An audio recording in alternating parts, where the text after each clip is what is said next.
Hello hello मेरे प्यारे प्यारे 11th क्लास के बच्चों। हम वापस आ चुके हैं आपके लिए 11th क्लास की बिजनेस स्टडीज को लेके, जिसके अंदर आज हम पढ़ेंगे चैप्टर नंबर 4 का पार्ट नंबर 2। नई वीडियो आ चुकी है। सबसे पहले क्या आपका रूल होता है, you have to like the video, share the video with your friends and subscribe to the channel and click the bell icon जो आपको दिखता है, ताकि आपको फर्दर लेक्चर्स के बारे में पता चलता रहे। और अब हम लोग करेंगे चैप्टर नंबर 4 का पार्ट नंबर 2, पूरा कंप्लीट करेंगे इसको। और अब हम मिलेंगे इंट्रो के बाद।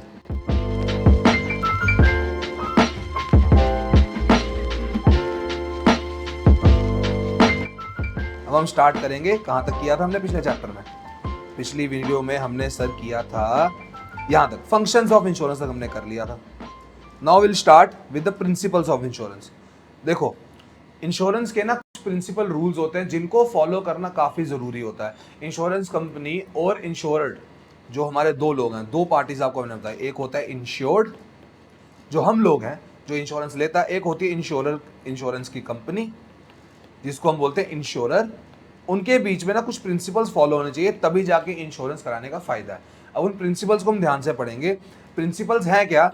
दे are the rules of actions और conduct adopted by the stakeholders involve in the insurance business. Stakeholders कौन है हमारे? एक इंश्योर्ड है स्टेक होल्डर और एक इंश्योरेंस कंपनी है। बेसिक स्टेक होल्डर्स ये है। इनका सबसे पहली चीज है, इनको एक अटमोस्ट गुड फेथ दिखाना पड़ता है। अटमोस्ट गुड फेथ का मतलब क्या है सर? भाई देखो, इंश्योरेंस करवाते हो ना, तुम भी सच सच सब कुछ बताओ, इंश्योरेंस कंपनी भी तुम्हें सच सच सब कुछ बता दे, कुछ हिडन नहीं रहना चाहिए। फुल डिस्क्लोजर ऑफ इन्फॉर्मेशन, जो आप पढ़ते हो ना प्रिंसिपल्स ऑफ अकाउंटेंसी में, कि पूरा डिस्क्लोज करोगे इन्फॉर्मेशन को, तभी फायदा है। नहीं तो उसको पढ़ने का कोई फायदा नहीं, तो उस इंश्योरेंस कॉन्ट्रैक्ट में नहीं घुस सकते आप लोग। सिंपल सा लॉजिक है। इसके अंदर बोला गया, a contract of insurance is a contract of उम्बीरी फेंडी। ये जो लिखा है ना उम्बीरी fidei, that is a contract found on utmost good faith. मतलब कि अटमोस्ट गुड फेथ क्या होता है यार? एक अच्छाई के लिए, कि अच्छे तरीके से काम किया हो, कि बुरी कोई दिमाग में ये ना हो, शैतानी ख्याल दिमाग में नहीं पकड़े हो इंसान के, इसके साइन करवा लेंगे, उसके बाद जो लिखा होगा टर्म्स एंड कंडीशंस को बेवकूफ बना लेंगे। वैसा नहीं होना चाहिए। तुम भी सच बताओ, वो भी सच बताएगा, फिर ही फायदा है। ठीक है। Both the insurer and the insured should display good faith towards each other in regard of the contract. It is the duty of the insured, हमारी ड्यूटी है कि voluntarily make full accurate disclosure of all facts material to the risk being proposed, कि हम लोग उसको सच सच सब कुछ सच सच बताएंगे कि हाँ भाई मेरे को ऐसा है, ऐसे इश्यूज है मेरे को। अगर मुझे लग रहा है कि हाँ भाई मेरे घर में ये भी इशू आता है, फ्लक्चुएशन होती है, तो मैं बोल दूंगा फायर इंश्योरेंस लेनी है। मैं बोल दूंगा यार मेरे आग लगती है, मेरे घर में आग लगी, इसके लिए इंश्योरेंस लेने आया। वो बोलेगा भाई हाँ ठीक है दे देंगे। क्या क्या कहना, फ्लक्चुएशन होती है? आप बोलोगे नहीं। अब हेल्थ इंश्योरेंस लेने जाते हो, आप बोलते हो भाई मुझे कोई बीमारी नहीं है। बेशक उनको हो सकता है डायबिटीज हो, बेशक वो बीमार हो, बेशक उनका हार्ट कंडीशन अच्छा ना, आप झूठ बोल देते हो उसको। भाई वो नहीं करना है, तुम उनको सच सच बताओ सब कुछ। उसके साथ साथ जो इंश्योरर है वो भी ना आपको क्लियर करे सारी terms and conditions of the insurance contract. Failure to make disclosure of material facts by the insured makes the contract of insurance voidable. Voidable का मतलब होता है खत्म हो जाता है, फिनिश हो जाता है वो। कि अगर मैं झूठ बोल दूं और इंश्योरेंस कंपनी पकड़ ले, मैं उसको बोल दूं कि भाई मुझे तो शुगर की प्रॉब्लम ही नहीं है, कल को मेरे को शुगर की प्रॉब्लम हो, तो वो बोलेगा भाई तूने तो झूठ बोला मेरे को, तो वो कॉन्ट्रैक्ट से वॉइड हो जाएगा कि हाँ भाई तूने मेरे को झूठ बोल के कॉन्ट्रैक्ट में आया, ये वॉइड है, ये खत्म करने वाला कॉन्ट्रैक्ट है, इसको हम फिनिश करते हैं, तेरा मेरा कोई लेना देना नहीं है। That is utmost good faith. Second बोलता है इंश्योरेबल इंटरेस्ट होना चाहिए। इंश्योरेबल इंटरेस्ट की क्या बात है? देखो, one fundamental fact of this principle is that it is not the house, ship, machinery, potential liability of life that is insured, but it is pecuniary interest of the insured in them which is insured. मतलब कि मेरा खुद का एक interest है। ये नहीं है मैं अपना घर करवा रहा हूं, मैं ये करवा रहा हूं कि कल को मेरे घर की इंश्योरेंस, मेरे घर का कुछ आग लग जाती है, मेरा घर बह जाता है अर्थक्वेक की वजह से, फ्लड की वजह से, कोई मेरे घर को प्रॉब्लम आ जाती है ना, मैं उसकी वैल्यू को इंश्योर कर रहा हूं। कि कल को मेरा घर टूट गया, मेरी इंश्योरेंस नहीं, मैं तो रोड पे आ जाऊंगा ना भाई। तो मेरा इंटरेस्ट ये नहीं है, घर नहीं है, मेरा इंटरेस्ट है मेरे रहने की जगह, मेरा एक पर्क्यूनरी इंटरेस्ट है भाई, कि अर्थक्वेक या फ्लड की वजह से मेरा घर टूट सकता है, बह सकता है, उस वजह से बात की है। Insurable interest means some pecuniary interest in the subject matter of the insurance contract.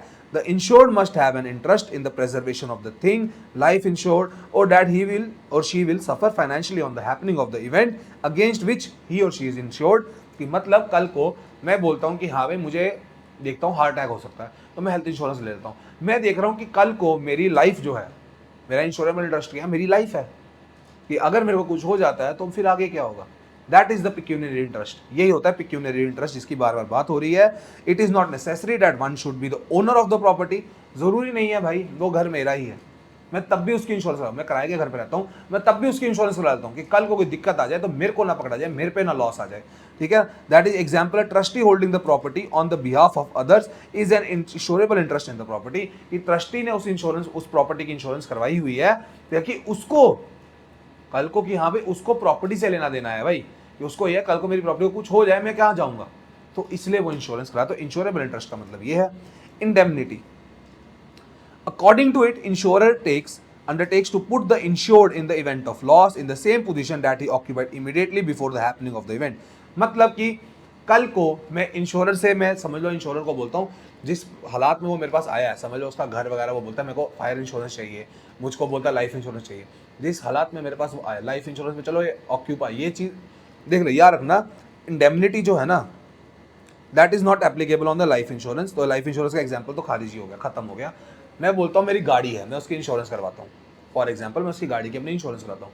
अगर वो गाड़ी जिस कंडीशन में मेरे पास आई है कि हाँ भाई देखा मैंने उसको कि साफ है, तब इसने इंश्योरेंस करवाई है, गाड़ी को कोई दिक्कत नहीं हुई है मेरी, तो वैसी गाड़ी उसको, मुझको अगर कल को कुछ लॉस होता है वैसी ही गाड़ी मुझको तैयार करके देनी है उसको, कि हाँ भैया कि कल को अगर मेरी गाड़ी टूट जाती है, फूट जाती है, कुछ प्रॉब्लम आ जाती है, इंश्योरेंस कंपनी लायबल है, वो मुझे वैसी ही गाड़ी देगी जैसे उसने देखी थी, जिस बेस पे उसने मुझे इंश्योरेंस दी है उसी बेस पे मैं वापस गाड़ी ले रहा हूं, उसी बेस से मुझे वापस गाड़ी करके देगा कि हाँ भाई the insurer undertakes to compensate the insured for the loss, कि वो मुझे इंश्योर करेगा लॉस के लिए, कि हाँ कि कोई भी प्रॉब्लम होगी, डैमेज हो गया प्रॉपर्टी को, the compensation payable and the loss suffered are to measured in terms of money. कि फॉर एग्जांपल मेरी गाड़ी का मैंने 8,000 का इंश्योरेंस प्रीमियम लिया था, प्रीमियम फी होता है 8,000 की, मैंने उस पर मेरा 4 लाख रुपए का मेरा कवर लिखा हुआ है, तो ये जो 4 लाख रुपए है ना, ये मुझे इंश्योरेंस कंपनी करके देगी जैसे मर्जी, मॉनेटरी वैल्यू में, कि 4 लाख रुपए मेरी गाड़ी ठीक करके दो, पूरी वैसे ही जैसे मेरी थी, तभी मैंने आपको फी दी। That is indemnity. और indemnity is not applicable to life insurance. कल को कोई मर जाता तो उसकी मॉनेटरी वैल्यू, इंसान की मॉनेटरी वैल्यू नहीं लगा सकते भाई तुम लोग, तुम अपनी वैल्यू बता सकते हो कि मेरी वैल्यू 10 करोड़ रुपए है, वैसे तो लाइफ इंश्योरेंस पे ये नहीं एप्लीकेबल होता। उसके बाद आता है प्रॉक्सीमेट कॉस्ट। प्रॉक्सीमेट कॉस्ट का मतलब है insurance policy is design to provide compensation only for such losses as are caused by the perils. Perils का मतलब है जैसी प्रॉब्लम्स लिखी गई हैं, इश्यूज जो मेंशन किए हुए हैं, उन्हीं के ऊपर, लॉस के ऊपर। अगर मैंने फायर इंश्योरेंस लिया ना तो घर में आग लगेगी तभी इंश्योरेंस मिलेगा, ऐसे इंश्योरेंस नहीं मिलेगा। इंश्योरेंस के ऊपर लिखी होती है 3-4 चीजें कि आपको इस केस में इंश्योरेंस मिलेगी। अगर मेरे फॉर एग्जाम्पल मैंने इंश्योरेंस लिया ना, जो वो लिए घर में आग लगने के लिए, मेरे घर में आग लग जाती है, एग्जाम्पल ले रहे हैं, ठीक है, मेरी दुकान में आग लग जाती है, मेरे को अगर आग लगी है तभी इंश्योरेंस मिलेगी, चोरी की इंश्योरेंस नहीं मिलेगी उसके लिए। चोरी की अलग है, आग की अलग है। आग लगी है तभी मुझे उसकी इंश्योरेंस मिल रही है, उसकी इंश्योरेंस नहीं मिल रही। That is about the proximate cause. वही कॉज जो मेंशन है, जिसके बेसिस हमने इंश्योरेंस ली है, उसी कॉज पे आपको कंपनसेशन मिलेगा, नहीं तो नहीं मिलेगा। इंश्योरेंस का कहने का मतलब ये है, ठीक है।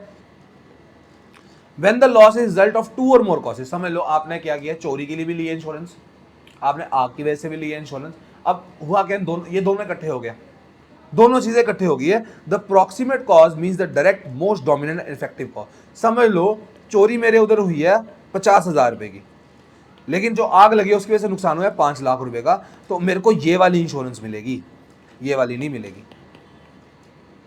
जिसका ज्यादा इंपैक्ट हुआ है, जो डायरेक्ट इंपैक्ट हुआ वो ये है, ये इंश्योरेंस मुझे मिलेगी, चोरी की नहीं मिल रही, ठीक है। और वो नेचुरल कॉन्सिक्वेंस की वजह से होना चाहिए, वो भी जरूरी है। देखो नेचुरल कॉन्सिक्वेंस का भी जरूरी चीज याद रखना, आग खुद नहीं लगानी है, आग लगनी चाहिए भाई, लग सकती है, उसकी बात की जा रही है। इन the case of loss arising out of any mishap, कोई ऐसी हो जाए situation, the most proximate cause of mishap should be taken into consideration. कि आग लगी है वो सबसे मेन इशू था, उसकी वजह से क्या हुआ, घर टूट गया, घर के अंदर तहस नहस हुआ, चोर उसके बाद घुसे, घर खुला हुआ था, चोर घुसे, उन्होंने पैसे निकाल दिए, मेन कॉज है आग लगना। आग लगने के ऊपर कंपनसेशन मिलेगी, चोरी के लिए नहीं मिलेगी, समझ गए। Subrogation, it refers to the right of the insurer to stand in the place of the insured. मतलब कि जो इंश्योरर है वो, जैसे कि मैं इंश्योर्ड हूं, मेरे को इंश्योरर को मेरी जगह खड़ा होकर देखना पड़ेगा, इसको बोलते हैं हम लोग, उसको हमको ना एम्पैथी दिखानी पड़ेगी। एम्पथी क्या होता है? Putting your shoe in some other shoes. For example, कोई लड़का आपकी क्लास में है या कोई लड़की है, उसके क्या हुआ एक एग्जाम के अंदर, या मैं बोलता हूँ उसके 10th में कोई इशू हो गया कि ना कि समझ लो उसकी ड्रेस जल गई, ठीक है ना, उसे कोई कहीं जाना था, उसके कपड़े खराब हो गए। भाई उस चीज़ को समझना जरूरी है, तो आप ना उसको डायरेक्टली नहीं समझ सकते, आप नहीं समझ पाओगे। आप बोलोगे ना कि यार यार वो बंदा बोलता है ना, वो यार तू नहीं समझेगा, ठीक है, तू नहीं समझेगा, वो इसलिए बोलता है क्योंकि आप उसकी पोजीशन में नहीं खड़े हो। लेकिन इंश्योरेंस वाले बोलते हैं कि भाई तू अगर इंश्योर्ड की जगह होता तो तू क्या होता, तुझे उस तरह सोचना पड़ेगा।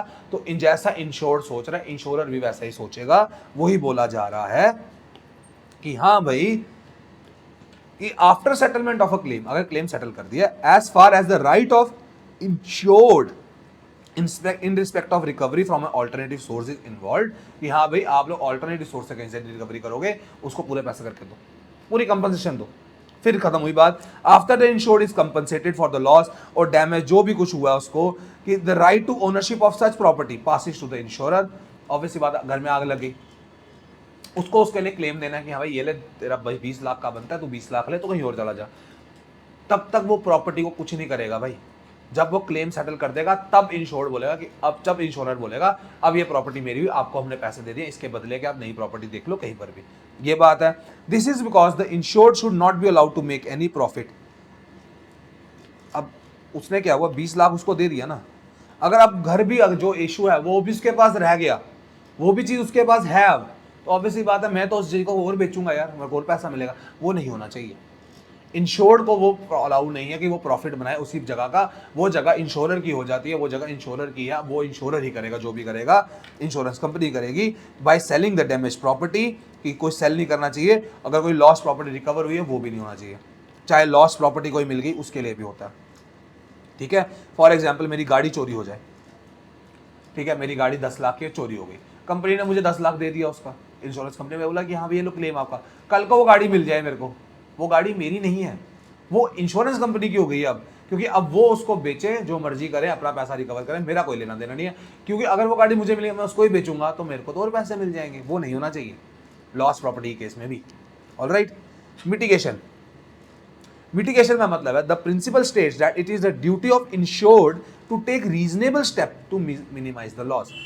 फॉर एग्जाम्पल मैंने इंश्योरेंस ले ली, समझ लो गाड़ी की, गाड़ी चोरी होने में मैंने इंश्योरेंस ले ली, अब मैं ऐसा फ्री होकर घूम रहा हूँ यार, ब्लॉक नहीं कर रहा गाड़ी, कोई फर्क नहीं पड़ रहा है मेरे को, मैं छोड़ रहा हूँ गाड़ी कहीं पर भी, हो जाए होने दो चोरी, मुझे तो इंश्योरेंस पैसा दे देगी, मैं बेपरवाह हो जाता हूँ, लापरवाह हो जाता हूँ, मेरे को कोई फर्क नहीं पड़ रहा। भाई वैसा नहीं होना चाहिए। आपको देखो गाड़ी लॉक करके जाना ये थोड़ी है, वो उन्होंने बोला अनसर्टेन इवेंट हो सकता है, ऐसे करके जाओगे फिर तो चोरी होनी होनी है यार। इससे अच्छा है आप अपनी तरफ से स्टेप्स लो ताकि आपका लॉस मिनिमाइज हो और to damage the insured property. The insured must behave with the great prudence and not be careless just because there is an insurance cover. कि मैं केयरलेस नहीं, मेरे पास गाड़ी की चोरी की इंश्योरेंस है, हो दो चोरी मुझे पैसे मिल जाएंगे, क्यों भाई, वैसा नहीं होना चाहिए। मुझे ख्याल रखना उस चीज का, वो अनसर्टेन इवेंट की बात अगर हो जाए अलग बात है, ठीक है। If reasonable care is not taken, अगर कोई रीजनेबल, अगर मैं परवाह नहीं करता हूं, then the claim from the insurance company may be lost. Insurance company देखती है कि तूने तो गाड़ी नहीं लॉक की थी भाई, इस पे हम नहीं इंश्योरेंस देंगे तेरे को, वो भी हो सकता है। ऑलराइट, लास्टली कंट्रीब्यूशन की बात ये है, as per this principle it is the right of an insurer who has paid the claim under an insurance to call upon other liable insurance to contribute for the loss of payment। मतलब कि pool amount, मैं बताया ना समुंदर होता है उसमें से पैसा निकाल के देते हैं, तो इसका मतलब है सबका कंट्रीब्यूशन होना चाहिए उस पूल अमाउंट के अंदर। कंट्रीब्यूट करो सारे इंश्योरर जितने भी हैं, सब कंट्रीब्यूट करो कि हाँ भाई in case there is a loss when there is more than one policy. For example fire insurance भी लिया था मैंने, कार इंश्योरेंस भी लिया था, अब गाड़ी में आग भी लग गई और गाड़ी चोरी भी हो गई, उस केस में, दो पॉलिसीज के केस में, the insured will have no right to recover more than the full amount of his actual loss. For example मेरी बाइक की कीमत थी 5 लाख रुपए, 5 लाख की बाइक नहीं, चलो 2.5 लाख रुपए लगा के चलते, 2.5 लाख की बाइक की कीमत है। मैंने उसकी ना एक फायर इंश्योरेंस अलग से ली हुई है आग लगने के ऊपर, और मैंने उसकी एक नॉर्मल इंश्योरेंस अलग ली हुई है, ये एक्सीडेंटल इंश्योरेंस की, यहाँ पे एक्सीडेंट हो जाए तो मेरी बाइक ठीक हो जाए, थर्ड पार्टी को पैसा मिल जाए, जो भी है। अब ये दोनों केस हो जाते हैं, मेरी बाइक पे आग लगती है, आग लग गई, अब हुआ क्या, उसके बाद ना कोई ट्रक आता है उसको मार के चला जाता है, एक्सीडेंट भी हो गया, आग भी लग गई। अब मैं क्या करूं भैया, मैं फंस चुका हूं। अब मैं इस जगह क्या करूंगा, मैं बोलूंगा कि मेरी गाड़ी की इससे मेरे पास 2.5 लाख का रिकवरी होती थी, इससे भी 2.5 लाख, मुझको 5 लाख रुपए नहीं मिलेंगे, टोटल मुझे 2.5 लाख ही मिलेगा।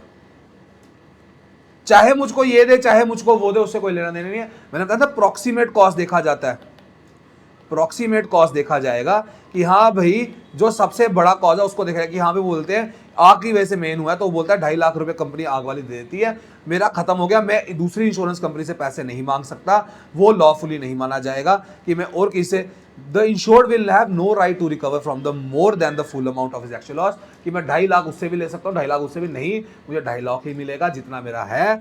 If the full amount is recovered from one insurer, the right to obtain further payment will be ceased, मतलब खत्म हो जाएगा, इट विल बी सीज का मतलब होता है फिनिश, रोक दो।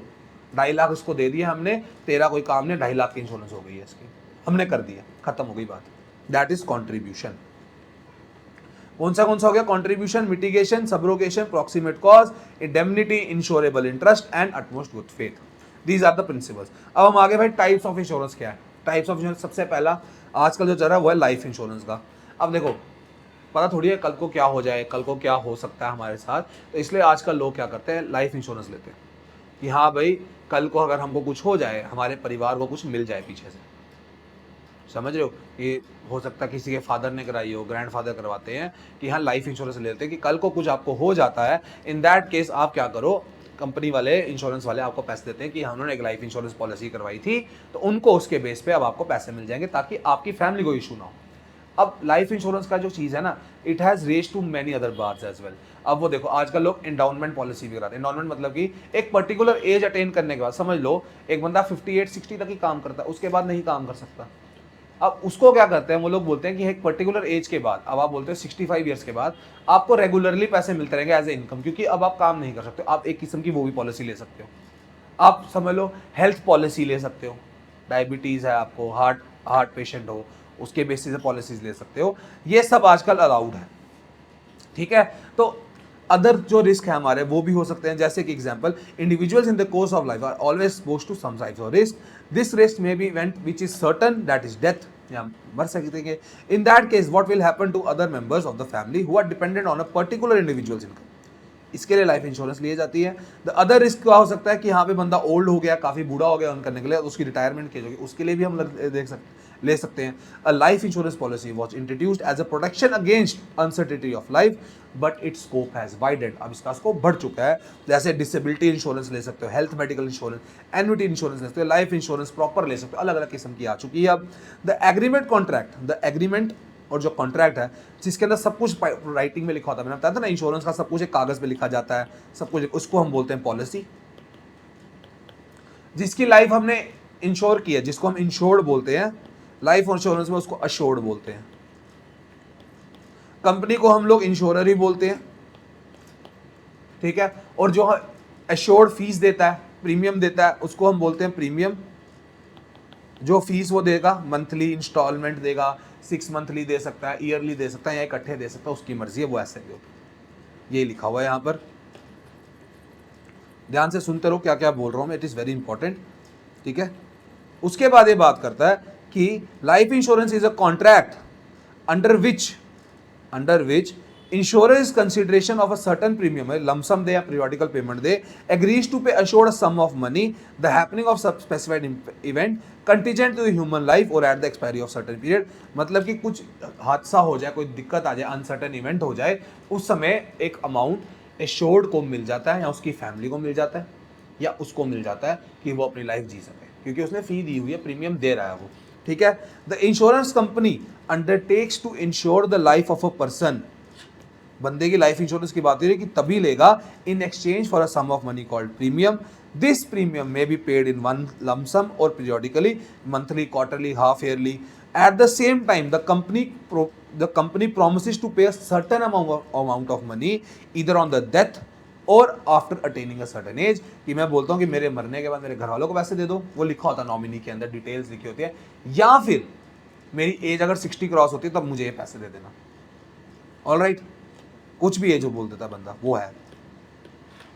The insurance provides protection to the family at the pre matured, मतलब अचानक से उसके कोई डेथ हो जाती है किसी की तो उस समय उनको मिल जाता है, और ये ना या एडुकेट अमाउंट मिल जाता है ओल्ड एज के बाद, क्योंकि उसको अर्निंग मिल जाए, चाहे उसकी अर्निंग कैपेसिटी कम हो गई है उसको तब भी पैसा मिलता रहता है। The insurance is not only a protection but it is a sort of investment because certain सम, कि यहाँ भी जो पैसा हमने दिया वो रिटर्नेबल है, कि जब वो मर जाए इंसान या उसकी कोई ड्यूरेशन जो उसने लिखी कि 10 साल का इंश्योरेंस कराइए, 20 साल की कराइए, 30 साल की कराइए, ये एक इन्वेस्टमेंट टाइप ऑफ थिंग होती है कि आपने हर महीने दिए तो आपको जल्दम इतने पैसे आपको मिल जाएंगे, वो चीज़ की बात है। एलिमेंट्स क्या है भाई?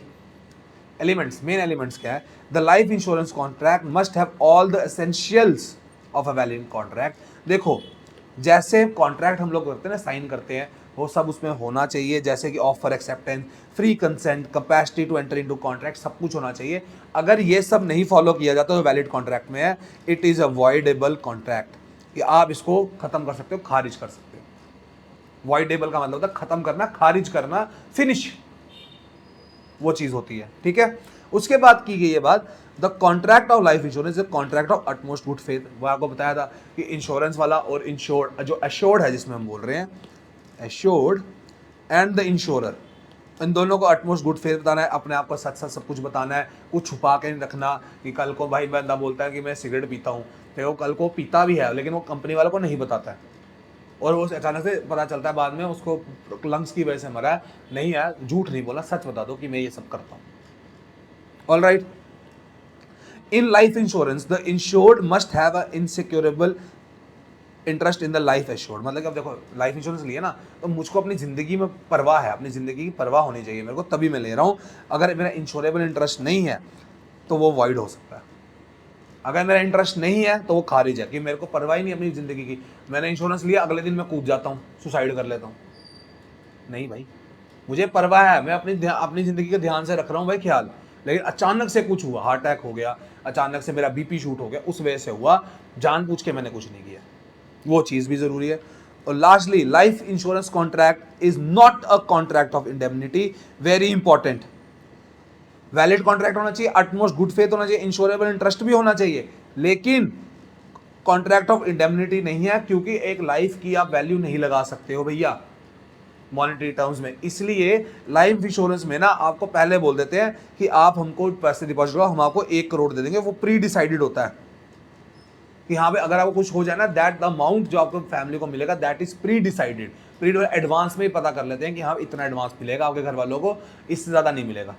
1 करोड़ बोला तो 1 करोड़ मिलेगा, 50 लाख मिले 50 लाख मिलेगा, 10 लाख लिखे 10 लाख मिलेगा, पहले ही बोल देते हैं वो लोग। All right. टाइप्स, कौन कौन सी टाइप्स हैं सर? इंपॉर्टेंट है, क्वेश्चन आता है पेपर में। होल लाइफ पॉलिसी होती है, the amount payable to the insured will not be paid before the death और ऑफ द एश्योर्ड, की मतलब कि इतनी लंबी पॉलिसी करा दी ना कि पैसा तभी मिलता है जब इंसान की डेथ हो जाती है, उसके फैमिली मेंबर्स को मिलता है जिसका नॉमिनी में नाम फिल किया होता है। The sum then becomes payable only to the beneficiaries or the heir of the deceased, मतलब कि जो मेरे बेनिफिशियरीज है, मेरे नॉमिनीज है, उनको पैसा मिलेगा और किसी को नहीं मिलेगा। The premium will be payable for a fix period 20 और 30 years and the policy will be continue to the death of insured. जब एश्योर्ड की डेथ हो जाती है होल लाइफ पॉलिसी तब खत्म होती है। All right. Second, endowment, the insurance company undertakes to pay a specified sum when the assured attains a particular age or on his death, मतलब कि एज एंड डेथ दोनों कंसीडर की जा रही है इसके अंदर, ये याद रखना, एज एंड डेथ दोनों कंसीडर की जा रही है, वेरी इंपॉर्टेंट थिंग, ठीक है। विच एवर इज अर्लियर, क्या मेरी एज हो जाती है 60 साल 70 साल, जो एज है मैंने लिखवाई वो हो जाती है, या टाइम फीस, ओके, होना नहीं चाहिए। The some is payable two is legal higher, nominee को मिलेगा, नेम्ड देयर इन द, जैसा भी लिखा हुआ है। Otherwise the sum will be paid to assured after fix, अगर डेथ नहीं होती है फिक्स पीरियड के बाद मेरे को ही पैसा मिल जाएगा मेरी इन पॉलिसी का, ठीक है, कि अगर मेरी एज हो गई है, और ये mature after limited number of years हो जाती है। ये जैसे ये नहीं है 30-40 साल, ये समझ लो आप 10 साल की कराते हो, एज के ऊपर डिपेंडेंट है आपकी, उसके ऊपर होल लाइफ नहीं है। जॉइंट लाइफ पॉलिसी, जैसे मैं और मेरी वाइफ हो गई, मैं और मेरी, मतलब शादी तो हुई नहीं मेरी, मैं और मेरी मम्मी करवा लेते हैं अपनी इंश्योरेंस, या मैं और मेरा भाई करवा लेते हैं, एक जॉइंट लाइफ पॉलिसी लेते हैं कि हम दोनों अपने आपस में पॉलिसी एक लगाएंगे। क्या होता है, policy taken by 2 or more people, the premium is paid jointly, या हम दोनों मिलकर प्रीमियम दे दें, या मैं अकेला दे दूं, या वो अकेला दे दे, अकेले के लिए भी दे सकते हैं, लमसम में दे दूं, इकट्ठे दे दूं, मेरी मर्जी है। The assured policy money is payable upon the death of any of one person, कि जो भी जल्दी हो गया, कि समझ लो पार्टनर है फर्म में, समझ लो दो पार्टनर है, दो उन्होंने मिलकर दुकान खोली, एक पार्टनर मर गया तो सारा पैसा दूसरे पार्टनर को मिल जाएगा, जो पैसा मिलेगा उसमें से उसकी फैमिली को अपने हिसाब से दे सकता है वो, ठीक है। ठीक है, जहां वो बचा उसको मिल जाएगा पैसा। Usually this policy is taken by husband and wife jointly by 2 or more partners in partnership firm where the amount is payable to the survivor on the death of either of the two, कि जो बचेगा उसको पैसा मिल जाएगा। Annuity policy, under this policy the assured policy money is payable after the assured attains a certain age. देखो endowment के अंदर एज एंड डेथ दोनों कंसीडर की जा रही थी, जो भी पहले हो जाए। इसमें सिर्फ एज कंसीडर की जाती है एन्युटी पॉलिसी के अंदर, कि 30 साल के बाद आपको इतना, आपको जब मेरी अर्निंग कैपेसिटी कम हो जाएगी, जब मैं 70 साल का हो जाऊंगा, मैं उस एनर्जी में नहीं बढ़ा पाऊंगा, मैं बूढ़ा हो गया, मैं चल नहीं पा रहा, उठ नहीं पा रहा, वो सब हो जाए, तो फिर उस समय मेरे को थोड़ी इनकम के लिए मेरे को वो पैसे ना इंस्टॉलमेंट वो पे करते रहते हैं, कि हाँ भी आपकी रेगुलर इनकम होता रहे, आपको पैसे मिलते रहे, आप करते रहो, अपनी जिंदगी जीते रहो, ठीक है। कि एज के ऊपर उसको मिल जाएगा। The premium is paid in instalments over a certain period और single premium may be paid by the insured assured. This is useful to those who prefer regular income, कि मेरी 60-70 साल के बाद मुझे हर महीने 5-10 हज़ार मिलता रहे, रेगुलर इनकम होता रहे बस। चिल्ड्रंस की एंडाउनमेंट पॉलिसी क्या होती है, कि फॉर एग्जांपल आपके मदर या फादर ने हो सकता है आपकी कोई पॉलिसी ली हो कि आफ्टर योर सर्टेन एज आपको वो पैसा मिल जाए ताकि आपकी एजुकेशन हो जाए, आपकी शादी करवा सके, आपके लिए घर बना सके। तो आपके फादर मदर हो सकता है उन्होंने आपकी चिल्ड्रन एंडाउनमेंट पॉलिसी रखी हो कि आफ्टर अ सर्टेन एज आपको वो पैसे मिल जाएंगे, उसको आप यूटिलाइज, हो सकता है आपने बिजनेस सेटअप करना हो, उसके लिए मिल जाते हैं, इसके लिए भी माँ बाप करवाते हैं। कि policy is taken by person for his or her children to meet expenses of their education or marriage. The agreement states that certain sum will be paid by the insurer when the children attain a particular age. The premium is paid by the person entering into the contract. Obviously अगर father है जो वो ही पैसे देगा, premium देगा। No premium will be paid if he dies before the maturity of the policy. अगर example हो सकता है उसके फादर लड़के के जिसके लिए वो कर रहा है वो उनकी डेथ हो जाए तो वो खारिज हो जाता है कॉन्ट्रैक्ट, क्योंकि वो मरी गए इंसान, तो फिर क्यों प्रीमियम, फिर क्या होगा, खत्म हो गया, दैट्स इट। लाइफ के बाद आती है फायर इंश्योरेंस। फायर इंश्योरेंस क्या है, due to the loss of fire, दुकान में आग लग जाए, घर में आग लग जाए, समझ लो आपका सारा स्टॉक जल गया, उसके लिए लोग फायर इंश्योरेंस लेते हैं। लेकिन ये यार ना फायर इंश्योरेंस ना पर्टिकुलरली एक टाइम के लिए होते हैं, मैक्सिमम लोग 1 साल के लिए करते हैं, 1 साल के लिए इंश्योरेंस लेते हैं, ये इसके यूजुअल टाइम्स का 1 साल होता है। It is a contract whereby the insurer in consideration of the premium paid undertakes to take any loss और डैमेज कॉस्ड बाय फायर। यार अपना फायर ही है, इसमें प्रॉक्सिमेट कॉस्ट लिखा है, फायर प्रॉक्सिमेट कॉस्ट है ना, ये फायर है इसके अंदर, कि हाँ भाई इसके ऊपर बात की जाएगी। Normally it is a period for over 1 year, 1 साल के लिए होता है, but which is it renewed time time renew करा सकते हैं, वापस करा, जैसे बाइक का करवाते हैं। प्रीमियम हम लोग इंस्टॉलमेंट में दो, लमसम में दे, जैसे मर्जी दे। If overheating without ignition causes damage it will not, मतलब कि यार आपकी गलती की वजह से आग लगी है ना, जैसे हीटर ऑन रखा हुआ था अपने कमरे का, हीटर आपका ऑन है, आपका गैस ऑन थी, आपके घर की गैस का चूल्हा आप ऑन रख के चले गए, अचानक से ब्लास्ट हुआ या घर में आग लग गई, उस वजह से कंपनी पे नहीं करेगी भाई, कंपनी पे करती है कि गलती से हो जाए, आप जान पूछ के तो नहीं करोगे, मतलब कि बाय चांस देखो आपकी फ्लक्चुएशन की वजह से शॉर्ट सर्किट हो, उसकी वजह से आग लगी, उस समय होता है।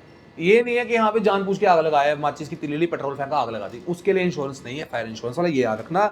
A claim for fire must satisfy 2 things, actual loss होना चाहिए, दूसरा एक्सीडेंटल और नॉन इंटेंशनल फायर होना चाहिए, जान पूछ के नहीं लगाना चाहिए, एक्सीडेंट से हो गया, और एक्चुअल लॉस होना चाहिए, ऐसे नहीं हवा में कुछ नहीं 3 मारने। उसके बाद एलिमेंट्स क्या है सर, सबसे पहला इंश्योरेबल इंटरेस्ट, इंश्योरेबल इंटरेस्ट होना चाहिए कि without insurable interest contract is void, void का मतलब कोई वैल्यू नहीं है, खारिज है। The insurable interest must be present both at the time of insurance and eight the time of loss, मतलब कि लाइफ इंश्योरेंस में ना eight the time of agreement है, इधर दोनों के टाइम पे चाहिए, उधर हमको है कि ऑब्वियसली इंसान मर जाएगा तो उसका तो कुछ बात ही खत्म होगी ना, इधर ये है कि दोनों टाइम, कि जब इंश्योरेंस करवाई है उसने और इंश्योरेंस जब आग लग गई है उस टाइम पे उसकी इंश्योरेबल इंटरेस्ट होना चाहिए हमेशा। जैसे कि a person has insurable interest in the property he owns, जैसे मेरे घर को आग लग जाए तो मेरे को तो इंटरेस्ट पहले भी था और लॉस हुआ तब भी है भाई, ऑब्वियस ही बात है। The insurance is liable to compensate only when fire is the proximate cause, आग लगनी चाहिए फिर ही है, आग नहीं लगी तब कोई फायदा नहीं है। दूसरा हो गया तीसरा, contract of fire insurance is contract of utmost good faith. Good faith होना चाहिए, पहले बता दो भाई हीटर की वजह से लग गई है, झूठ नहीं बोलना है, सच सच सब कुछ बता दो। एक ये है। तीसरा, this is a contract of strict indemnity.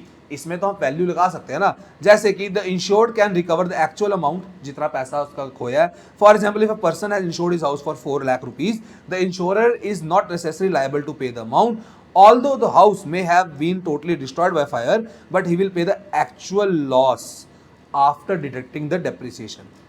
4 lakh की वैल्यू थी इस समय कॉन्ट्रैक्ट में आया था मैं, ठीक है, ये समझ लो था 1 मार्च। आग लगी मेरे घर में 1 दिसंबर को, 4 लाख रुपया नहीं। अब देखो यार, देखो डेप्रिसिएशन भी तो होती है, डेप्रिसिएशन हुई है, समझ लो मेरे घर की वैल्यू अब निकल रही है 3,80,000, वो इतने पैसे मुझे दे देगा, बोलेगा चलो भाई। This is a strict indemnity की बात है, मॉनेटरी वैल्यू के अंदर बात की जाएगी भाई, दैट्स इट। ये फायर इंश्योरेंस है। आगे भाई मरीन इंश्योरेंस क्या है?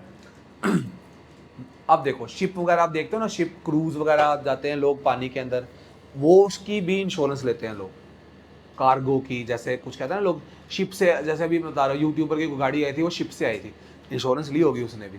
वो क्या है कि हाँ भाई कि पेरिल्स ऑफ द सी, अगर कोई रीजन है सी के अंदर, उस वजह से हमारी शिप को नुकसान हो जाए, कोई दिक्कतें आ जाए, उसके लिए भी इंश्योरेंस ली जाती है। It is an agreement and whereby the insurer undertakes to indemnify the insured to the extent agreed. कितने लॉस के लिए पहले इस बात की जाती है, इतना तक एग्री हो जाता है। The insurer undertakes to compensate the owner of a ship, cargo और कंप्लीट और पार्शियल लॉस किया, कंप्लीट लॉस हो जाए या पार्शियल, थोड़ा लॉस हुआ पूरा हुआ, उसके लिए करेंगे। कार्गो शिप हो गए, इसमें हम लोग जाते हैं, कार्गो हो गए, इसमें हमारा सामान ट्रांसपोर्ट होता है, ठीक है। The insurer guarantees to make good the losses due to damage, की उस जो लॉस हुआ उसको अच्छा बना दो भाई, इतना नहीं करो कि शिप या कार्गो की वजह से, क्यों, सी वॉयेजेस की वजह। Marine is the proximate cause, proximate cause marine है भाई, याद रखा करो, पानी है प्रॉक्सिमेट कॉज। क्या इंश्योरेंस कि पेरिल्स ऑफ द सी, जैसे कोलिजन ऑफ द शिप हो गया, पत्थर के शिप टकरा गई, समझ लो एनिमीज ने अटैक कर दिया, आग लग गई, पायरेट्स वगैरह आ गए, पायरेट्स ऑफ कैरेबियन, समुद्री डाकू हमारे शिप में घुस गए, उन्होंने लूटपाट कर दी, क्रू ऑफ द शिप के एक्शन की वजह से कुछ हो गया उस समय के लिए। These perils cause damage, destruction, disappearance of the ship and cargo and non payment of freight, ये सब कुछ हो सकता है। The insurer here is known as underwriter. जब हम स्टार्टिंग से इंश्योरर की बात कर रहे हैं, हम बोलते हैं इंश्योरर होता है इंश्योरेंस कंपनी। मरीन के अंदर इंश्योरेंस कंपनी को हम बोलते हैं अंडरराइटर, याद रख लो भैया। ये वर्ड्स जो छोटे छोटे हैं ना, यहीं पर डिफरेंस पता चल जाता है। मरीन इंश्योरेंस के अंदर आपको अंडरराइटर लिखना है, the insurer is called the underwriter here.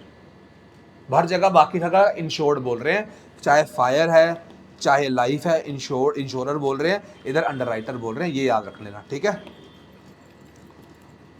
And the certain sum of money is paid to the insured in consideration for the guarantee और प्रोटेक्शन ही गेट्स, ठीक है, उसके लिए पैसे मिलेंगे। इसमें 3 चीजें इंपॉर्टेंट है, शिप या हल इंश्योरेंस कराते हैं, कार्गो कराते हैं, फ्रेट। शिप कौन सी होगी, अब जो हमारा जहाज है उसकी बात करें, ये जहाज, इसको बोलते हैं शिप या हल, ठीक है, ये है हमारा शिप या हल। ये है मेरा कार्गो, ये देखो ना सामान लोड करके जा रहा है, दिस इज कॉल्ड कार्गो, ठीक है, इसके बेस की बात कर रहा हूँ। शिप के ऊपर के देखो, शिप में भी तो होते हैं काफ़ी नुकसान, शिप टकरा गई, तूफान आ गया, शिप पलट गई, टाइटैनिक हो गया, फिर ये उसके लिए है शिप इंश्योरेंस, ठीक है। कार्गो क्या है कि जैसे कि आपने कोई सामान ट्रांसपोर्ट कर रहे हो, उसको भी रिस्क होता है, दीज में भी एट द पोर्ट, जैसे कि आपके पोर्ट में सामान पड़ा है जहाँ से चोरी कर दिया किसी ने आपका डब्बा, गाड़ी चोरी होगी भाई, वो तो मतलब परेशान हो जाएगा, बोला क्या करे, गुड्स लॉस्ट हो गए, रास्ते में गुड्स गुम हो गए। वॉयेज मतलब होता है कि शिप चल रही है, रास्ते की जर्नी में गुड्स आपके खराब हो गए, वो सब भी हो सकता है। फ्रेट इंश्योरेंस, फ्रेट क्या है कि जैसे कि आपका लॉस ऑफ फ्रेट हो जाए, फ्रेट का मतलब जो गुड्स हैं आपके वो गुम हो जाए, जैसे कि if the cargo does not reach the destination, for example आपका कार्गो निकला, उसमें सामान पड़ा था, वो कार्गो ही नहीं पहुंचा, पलट गया वो, फिर उसके लिए क्या करते हैं, damage in the loss of transit, shipping company is not paid the freight charges, उस वजह से आपको भी मिल सकता है। 3 तरह के शिप, कार्गो या फ्रेट की इंश्योरेंस होती है। एलिमेंट्स क्या है भाई, एलिमेंट सबके सेम ही रहेंगे यार, सिर्फ लाइफ इंश्योरेंस में इंडेमनिटी नहीं है, बाकी सब में इंडेमनिटी भी था, ये भी याद रख लो। Marine insurance is contract of indemnity, obviously आप इतना पैसा आपका खर्चा हुआ है, समझ लो 10 लाख के रुपए का नुकसान हो तो 10 लाख रुपए आपको मिल जाएंगे। The insured can recover the actual amount but the cargo policies provide commercial indemnity. याद रखना, कार्गो वाला कमर्शियल इंडेमनिटी देता है rather than strict indemnity. Cargo वाले के अंदर आपको कमर्शियल मिलेगा, जो वैल्यू कमर्शियल वे में है। समझ लो आपने सामान समझ लो 4 लाख रुपए का मंगाया था, बट कमर्शियल वैल्यू उसकी जगह उसकी वैल्यू थी 2.5 लाख रुपए, तो आपको 2.5 लाख रुपए मिलेगा, कमर्शियल इंडेमनिटी मिलेगी। ये जो स्ट्रिक्ट इंडेमनिटी है ना, इधर नहीं फॉलो होता भाई। एक ये चीज, the insurers promise to identify the insured that in the manner and to the extent agreed, वहीं तक होगा। In case of hull policy या ship the amount insured is fixed at the level above the current. Obviously ship की value तो बढ़ती है ना, ship समझ लो 10 लाख रुपए की बनी थी, जब उसकी इंश्योरेंस की जब वैल्यू की बात की जाती है उसके अंदर देखना वैल्यू जो होगी ना उसकी 12 लाख रुपए होगी, क्योंकि लेबर शेयर भी तो लगा था बनाने में, उस सबको इंक्लूड किया जाता है। फिर हम आगे अगले पे, मतलब कि शिप वाले में वैल्यू ऊपर रखी जाती है, कार्गो वाले में वैल्यू कम रखी जाती है, ठीक है। द कॉन्ट्रैक्ट, इसको मिटाने दो। The contract of marine insurance is of utmost good faith, वो तो होगा ही, सब भलाई का जमाना है, सब कुछ सच बता दो। Insurable interest must be exist at the time of loss but not necessary at the time when the policy was taken. जब लॉस होगा तभी आपको होना चाहिए, तभी इंश्योरेबल इंटरेस्ट दिखेगा, बिफोर दैट कोई इंश्योरेबल इंटरेस्ट नहीं है। फायर में दोनों टाइम है, लाइफ में पहले है बाद में नहीं है। लाइफ में बिफोर है आफ्टर नहीं है, फायर में बिफोर भी है आफ्टर भी है, मरीन में बिफोर नहीं है आफ्टर है। ध्यान से याद कर लेना इस चीज को, इंश्योरेबल इंटरेस्ट कब कब है, लिख लो कॉपी में, रियल चीज लिख लिया करो, नोट्स बनाते रहा करो, नोट्स बनाना जरूरी है यार, ठीक है। नोट्स एक छोटे छोटे कॉपी में बना दिया करो। द प्रिंसिपल ऑफ कॉजा प्रॉक्सिमा, मतलब कि जो आपके इशू आया वो प्रॉक्सिमा की प्रॉक्सिमेट कॉज देखा जाएगा। The insurance company will be liable if particular cause is nearest, कि हाँ भाई वही होना चाहिए। If loss is caused by several reasons then the nearest cost of loss, जैसे कि आपकी शिप में पहले आग लगी तो आपको फायर इंश्योरेंस मिलेगा, मरीन इंश्योरेंस बाद में ले लेगा। तो ऑब्वियसली आप अगर शिप पानी में डूब गई है फिर मरीन इंश्योरेंस की बात की जाती है, तो प्रॉक्सिमेट कॉस्ट देखा जाएगा। अदर इंश्योरेंसेस की बात की गई है, जैसे कि हमें इसमें दिखा गया हेल्थ इंश्योरेंस है, जैसे आप अपनी हेल्थ के लिए इंश्योरेंस लेते हो, safeguard against the rising medical cost. It is contract between insurer and individual ले सकता है या ग्रुप भी ले सकता है, in which the insurer agrees to provide specified health insurance at agreed price. पहले ही प्राइस डिसाइड हो गया कि 10 लाख रुपए तक करेंगे, उससे ज़्यादा नहीं। Depending upon the policy premium may be payable either in lump sum or installment. Health insurance usually provides either direct payment or reimbursement.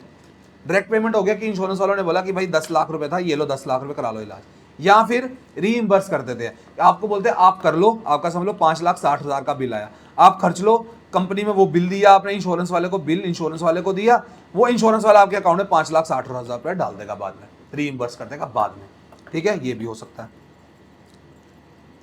All right, the cost and the range of protection provided by the health insurance depends upon the provider and the policy purchase. कौन से किस्म की policy लिए उस हिसाब से बात होगी, वो भी याद रखना।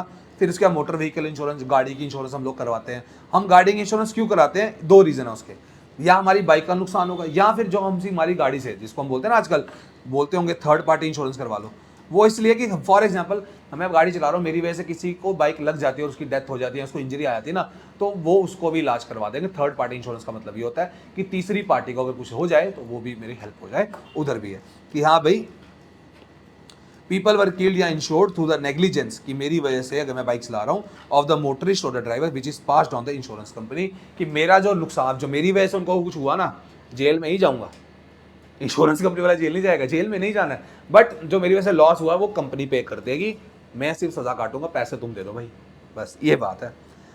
बर्गली मतलब चोरी falls under the classification of insurance of property, ये याद रखना। In the case of burglary the policy the loss of damages household goods या प्रॉपर्टीज, आप वो कोई personal effects due to theft हो जाए, चोरी हो जाए, हाउस ब्रेकिंग हो जाए, ये सब कवर हो जाता है। The actual loss is compensate, जैसे कि 50 लाख के हीरे, 50 लाख रुपए के कैश चोरी होगा तो 50 का 50 मिलेगा, 1 करोड़ का सोना चोरी होगा तो 1 करोड़ का सोना वापस मिल जाएगा, वैसे चीज होती है, ठीक है। बर्गली के अंदर insurable interest must exist at the time of loss but not when the policy was taken, मतलब कि उस समय होना चाहिए। दूसरा कॉजा प्रॉक्सिमा, प्रॉक्सिमेट कॉज देखा जाएगा। कि हो सकता है आग लगने की वजह से आपके घर में जो कैश था वो जल गया, तो उसमें उनका क्या लेना देना है, आग वाले को पकड़ो ना, उससे लो इंश्योरेंस, मेरे से क्या इंश्योरेंस ले रहे हो आप, वो चीज़ की बात की है। ऑलराइट, क्रॉप इंश्योरेंस जो आजकल फार्मर्स लेते हैं कि हाँ भाई फाइनेंशियल सपोर्ट मिल जाता है फार्मर्स को इन द इवेंट ऑफ, जैसे बारिश नहीं हुई, ड्राउट, सूखा पड़ गया, उस समय फार्मर्स ले लेता है। The insurance covers against all the risk or damages relating to production of rice, wheat, millets वगैरह सारे क्रॉप्स इसमें इंक्लूड होते हैं। स्पोर्ट इंश्योरेंस पॉलिसी, स्पोर्ट्स वाला क्या होता है, जैसे कि स्पोर्ट्स वालों को इंजरी हो जाए, इक्विपमेंट उनका खराब हो जाए, उसके लिए भी वो इंश्योरेंस ले सकते हैं। बट ये याद रखना, जो स्पोर्ट्स इंश्योरेंस है ना, वो आपको इंटरनेशनल प्लेयर्स को नहीं मिलती है, विराट कोहली को नहीं मिलेगी, ये नेशनल लेवल के प्लेयर्स को मिलती है। इंपॉर्टेंट है, this is not available to professional sportsman, professional आदमी को नहीं मिलेगी, ये नॉर्मल जो ऐसे स्पोर्ट्स खेल रहे हैं उनको मिल जाए। जैसे कि मेरे को क्रिकेट खेलने का शौक है, मैं प्रोफेशनल नहीं हूँ, मेरी को इंश्योरेंस मिल जाएगी, ये मैं क्रिकेट खेलते समय मेरे को बैट बच जाए, ठीक है, लग जाए बॉल, उस वजह से होगा, ठीक है। और ये इसके लिए भी कुछ स्पोर्ट्स हैं उनमें ही मिलती है, जैसे कि angling, badminton, cricket, golf, lawn tennis, squash, या फिर जैसे आर्चरी, गन्स वगैरह का होता है ना, उसके ऊपर होता है। कैटल इंश्योरेंस, जैसे कि गाय, भैंस, बकरी, उसके ऊपर इंश्योरेंस ले लेते हैं आजकल, तो वो भी चल रहा है। तो अगर इसमें ये चीज़ याद रखने वाली है कि फॉर एग्जांपल आपकी गाय या भैंस मर जाती है ना, आपको जो पैसे मिलेंगे ना, जब मतलब आपने 3 लाख रुपए का इंश्योरेंस कराया था ना, आपको 3.5 लाख मिलेगा, ज़्यादा ही पैसे मिलते हैं, वो कम नहीं मिलते भाई, ये याद रखना मेरी बात। इसमें यही लिखा गया है, is a contract whereby the sum secured to the assured in the event of death of animals. It is a contract against death resulting from accident, disease, pregnant conditions. The insurer usually undertakes to pay the excess, ज़्यादा पैसे देता है। एक आया आपका अमर्त्य सेन शिक्षा योजना, इसके अंदर यह गया कि ऑफर किया है, जनरल इंश्योरेंस कंपनी ने इसको ऑफर किया है। जनरल इंश्योरेंस कंपनी एक जीआईसी एक कंपनी है जो इंश्योरेंस पॉलिसीज बनाती है, इसने कवर किया है इसको कि एजुकेशन देना है बच्चों को, department education to children. It is the insured, जैसे पेरेंट, लीगल गार्डियन जो है ना, जैसे फॉर एग्जांपल एक लीगल गार्डियन है, एक पेरेंट है, उसको ना इंजरी हो गई है, कोई इंजरी हो गई, वो इंजरी ना अच्छी तगड़ी होनी चाहिए, 12 मतलब कि 12 महीने वो कुछ नहीं कर सकता, वैसी इंजरी होनी चाहिए, या उस इंजरी की वजह से उसकी डेथ हो जाती है, उस वजह तक उसके जब बच्चे को ना एक सर्टेन एज तक ना इंश्योरेंस कंपनी पैसे देती है ताकि वो अपनी पढ़ाई कर ले। एजुकेशन के लिए शिक्षा लिखा हुआ है, शिक्षा योजना लिखा है भाई, याद रखना शिक्षा योजना है ये, उस हिसाब से है कि शाल विद इन, देखो लिखा caused by external violent visible means and if injury shall within 12 calendar months of its occurrence be the sole and direct cause, कि हाँ भाई समझ लो उसका एक्सीडेंट हुआ था उनका, तो उसकी वजह से उनकी अब डेथ भी हो गई है, उस समय हम लोग क्या करेंगे कि insurer shall indemnify the insured student in respect of all the covered expenses to the incurred from the date of occurrence of such accident till the expiry date of the policy, the completion of duration covered course which occurs first, and such indemnity shall not exceed the sum insured as stated in the policy। जैसे policy में लिखा हुआ 5 लाख रुपए की पढ़ाई education हो जाएगी, तो तब तक ये करते रहेंगे 5 लाख की एजुकेशन, 5.01 भी नहीं हो सकता, 1000 ऊपर नहीं होगा, सिर्फ 5 लाख तक, जैसे ही वो खत्म हो जाता है पॉलिसी खत्म हो जाती है, दैट्स इट। लास्टली आता है राजेश्वरी महिला कल्याण बीमा योजना, ये भी काफ़ी पॉपुलर स्कीम है। एक policy has been design to provide relief to the family members of the insured women, औरतों के लिए in the case of the death और डिसेबलमेंट हो जाता है कि हाँ भी due to the kinds of accident और डेथ, की इसकी वजह से उस विमेन को ही होना चाहिए, लेकिन ये विमेन के लिए कि हाँ भाई फॉर एग्जाम्पल एक की मदर है, उनका एक्सीडेंट हो जाता है, उस वजह से उसको ये पहले स्कीम मिल सकती है, इसकी वजह से उनको इंश्योरेंस मिल सकती है। इसी के बेस पे अब डिफरेंस आ जाएगा, थोड़ा सा जूम इन करें, 1 मिनट को सेटिंग करना है, थोड़ी सी जूम इन की, मज़ा आता है ना फिर। बेटा मैं अभी भी बता रहा हूँ, जो डिफरेंसेस होते हैं ना, इसको आपको कैसे पढ़ना है, आपको हो सकता है तीनों का आ जाए या आपको हो सकता है 2 का आए, बेसिस ऑफ डिफरेंस लिखना जरूरी है, 3 कॉलम बना लेना यार कि इसके बेस पे हम ये लिख रहे हैं, इसके बेस पे हम ये लिख रहे हैं, ऐसे 2 के ही बनाओगे ना मज़ा नहीं आता यार, ये अच्छा लगता है। अब देखो लाइफ इंश्योरेंस की बात की गई है, life insurance, fire insurance, marine insurance, subject matter क्या है, ये ह्यूमन लाइफ है, ये आग लगने की वजह से फिजिकल प्रॉपर्टी की बात करता है, मरीन का मतलब शिप, कार्गो और फ्रेट की बात करता है। लाइफ इंश्योरेंस का एलिमेंट क्या है, प्रोटेक्शन एंड इन्वेस्टमेंट बोथ है। फायर इंश्योरेंस का क्या है, सिर्फ प्रोटेक्शन है, फायर इंश्योरेंस सिर्फ प्रोटेक्शन के लिए ले रहे हैं, और मरीन भी जो प्रोटेक्शन की बात करता है, ये तो इन्वेस्टमेंट भी है ना, मैंने बताया life insurance type of investment भी है कि कल को मेरी फैमिली को पैसे मिल जाएंगे, या कल को एंडाउनमेंट पॉलिसी कराता हूँ तो कल को मेरे सर्टेन एज के बाद मुझे पैसे मिल जाएंगे, वो इन्वेस्ट किया मैंने पैसा। इंश्योरेबल इंटरेस्ट, इधर देखो insurable interest must be present at the time of effecting the policy, मतलब कि बिफोर है, इधर क्या है बोथ टाइम्स है, यहां को लिखवा के ही बताया मैंने, बिफोर आफ्टर दोनों है। इसके अंदर क्या है, must be present when claim falls due, मतलब कि बिफोर नहीं चाहिए, आफ्टर चाहिए। ये इंपॉर्टेंट है भाई, कंफ्यूजिंग है लेकिन थोड़ा मजा आएगा। बिफोर आफ्टर नहीं चाहिए, बिफोर चाहिए, काटा है ये। चलो भाई ड्यूरेशन पे आ जाओ, इसको मिटा देता हूँ, स्क्रीनशॉट ले लिया करो यार, यहाँ पीछे जाके स्क्रीनशॉट ले लेना, ठीक है। वीडियो लंबी हो रही है तो मैं थोड़ा जल्दी खत्म भी करेंगे अब, ठीक है। ड्यूरेशन क्या है, life insurance policy usually exceeds with year, कि हाँ भाई इट इज टेकन फॉर 5 से 30 साल के लिए, होल लाइफ पॉलिसी भी ले सकते हो आप। फायर इंश्योरेंस तो 1 साल के लिए होती है, और मरीन इंश्योरेंस जो होती है वो मिक्स होती है, 1 साल के लिए ले लो या थोड़ा एक पूरी जर्नी के लिए ले लो। समझ लो एक जर्नी है शिप की, वो 6 महीने की जर्नी है, तो वो 6 महीने का इंश्योरेंस ले लिया उस हिसाब से। इंडेमनिटी की बात आ गई, थोड़ा सा छोटा कर लूँ, 1 मिनट, हाँ थोड़ा छोटा हो गया, बेटर है। Life insurance is not based on principle of indemnity, इधर ऑफ ह्यूमन वैल्यू की हमको कोई आइडिया नहीं लगा सकते, तो इंडेमनिटी नहीं है, इधर है और इधर भी है। लॉस मेजरमेंट, लॉस मेजरेबल नहीं है, इधर है इधर है, ठीक है। सरेंडर वैल्यू और paid up value, life insurance policy as a surrender value और पेड अप वैल्यू, मतलब कि हम वैल्यू डिसाइड कर लेते हैं, इतने पैसे तो मिलेंगे। फायर इंश्योरेंस में कुछ भी नहीं है, मरीन इंश्योरेंस में भी कुछ नहीं है, हम पहले नहीं डिसाइड कर सकते ना कितना मेरा नुकसान होगा इस आग लगने की वजह से, कि भाई 50 लाख मेरे घर का नुकसान हो जाएगा। हो सकता है ऊपर मेरा एक कमरे में आग लगी हो, पूरा घर मेरा साफ है, उस वजह से भी हम देखते हैं, वो भी चीज़ ध्यान रखा करो, ठीक है। उसके बाद आगे बात हमारी policy amount, one can ensure for any amount, मतलब कि प्री डिसाइडेड है। फिर इसके अंदर जो है ना, जितना सब्जेक्ट है, जितनी आग लगी उतना पैसा है, मरीन में भी जितना पैसा लगा उतनी बार, लेकिन मैक्सिमम मार्केट वैल्यू के हिसाब से देखते हैं, इधर घर को मार्केट वैल्यू के हिसाब से नहीं, इसको देखते हैं। कंटीजेंसी ऑफ रिस्क, इधर तो डेथ के ऊपर ही बात आ जाती है आपकी, डेथ से सिंपल सी बात, there is element of certainty, the event that is death or maturity of the policy is bound to happen, therefore claim will be present. Event हो गया डिस्ट्रक्शन बाय फायर, इवेंट हो गया loss marine की वजह से, सी वगैरह में loss हुआ वो। अब देखो यहां तक हमने खत्म कर लिया चैप्टर को। अब इट डजंट मीन, देखो यहां पर मैं एंड करूंगा, ये पार्ट 2 है इसका पार्ट 3 भी बनाएंगे, क्योंकि ये वीडियो काफी, चैप्टर काफी लंबा है, इसका पार्ट 3 भी बनेगा, काफी इंफॉर्मेशन है इसके अंदर। तो ये चीजें हेडिंग वगैरह याद रख लिया करो यार, हेडिंग बहुत इंपॉर्टेंट है आपके एग्जाम्स के लिए। Heading will help you to fetch extra marks, paper एक अच्छा लगता है हेडिंग्स के ऊपर ना, आप जब बोलते हो ना कोई चीज, बंदा समझ जाता है he knows it very well, 15 content पढ़ने का जरूरत नहीं पड़ेगा हमको, ठीक है। इसलिए ये पार्ट 2 था, पार्ट 3 आपको नेक्स्ट वीक मिलेगा।